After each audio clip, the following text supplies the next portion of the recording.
Hello friends, welcome to Healthy Living at WorkoutMaster.com. My name is Ruben. Aram is behind the camera today.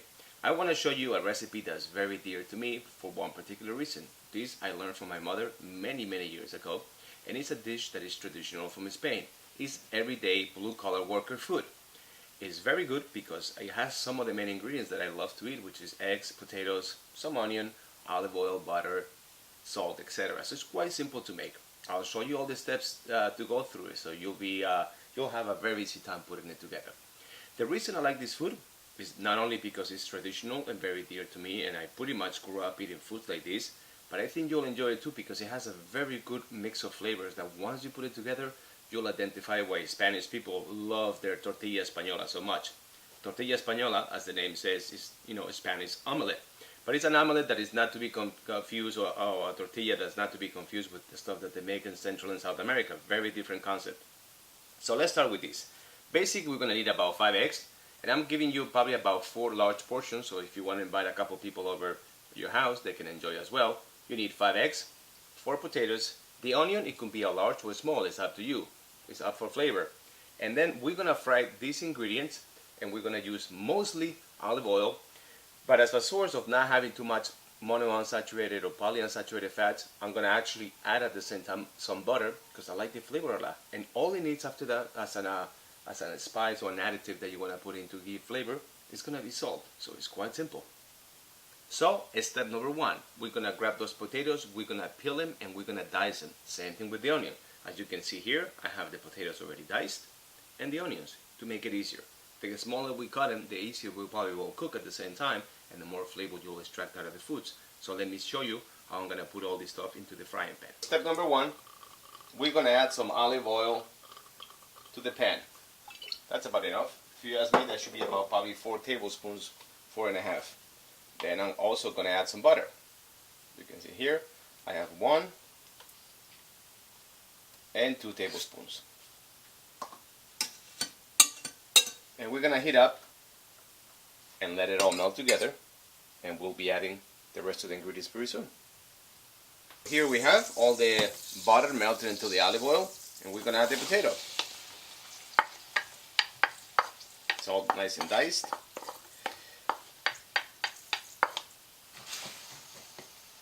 Next, I'll add the onion.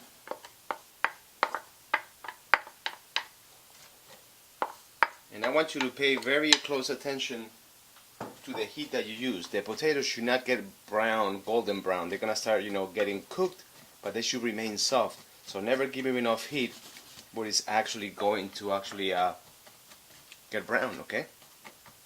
Add some salt. So while the potatoes are cooking and the onions, we're actually going to start, preparing the eggs. So this is going to be quite simple. We got 1. Whoopa. Good thing that we're not professionals here, huh? 3, 4,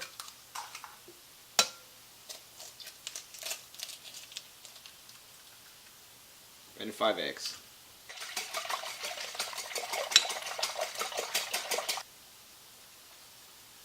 The potatoes have been cooking for about 15 to 20 minutes. I use very low heat.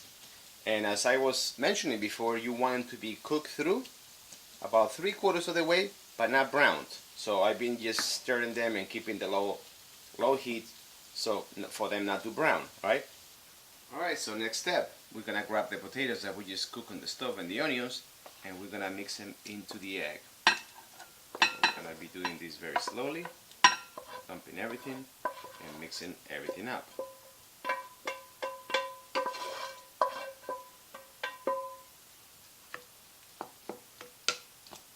So we're going to do this pretty quickly because the potatoes are nice and hot, and we don't want to begin to cook the eggs while actually this is mixing. So from here, this is going to go into another frying pan with olive oil and a little bit of butter.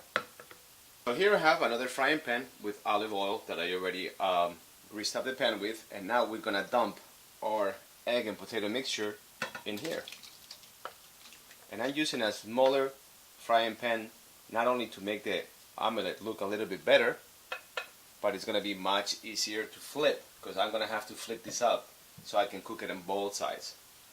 Now I have the potato, egg, and onion mixture already cooking for a few minutes. Now what we have to do is flip the omelette over to cook it on the other side, and this could be a little tricky. I'll give you one quick tip. If you're cooking with the stainless steel, it's very likely that if you just went a little bit higher in heat than you should have, that the omelette is going to stick to the bottom of the pan. So when that happens, all you have to do is just put it in the oven for a few minutes at the end and broil, and just cook the top part, and just cut it, and just take it as you need it. So what I'm going to do right now is demonstrate to you how I flip it, and then we take it from there. Alright, so watch this out. Yeah.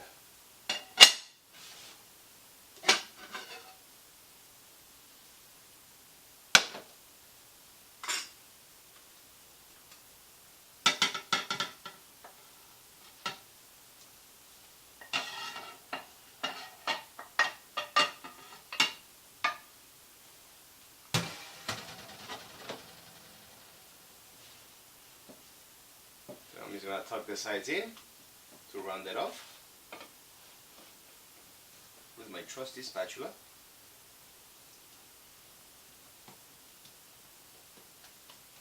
And it'll be ready in a couple minutes. I'll show you what comes out. But now it should be cooked through and through, so we're going to flip it one more time, and it's ready to serve.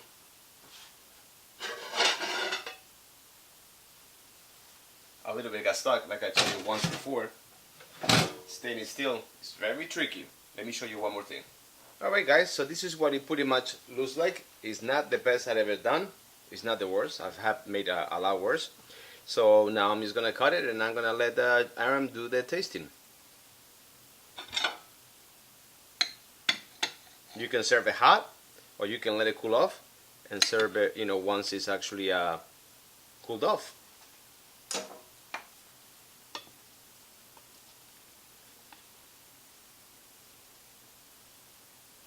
So there you have it guys, a simple, easy recipe how to make Tortilla Española Hispanic omelette.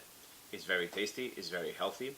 If you have it often, your future looks better already. If you share this recipe with your friends and family, then their future looks better already too.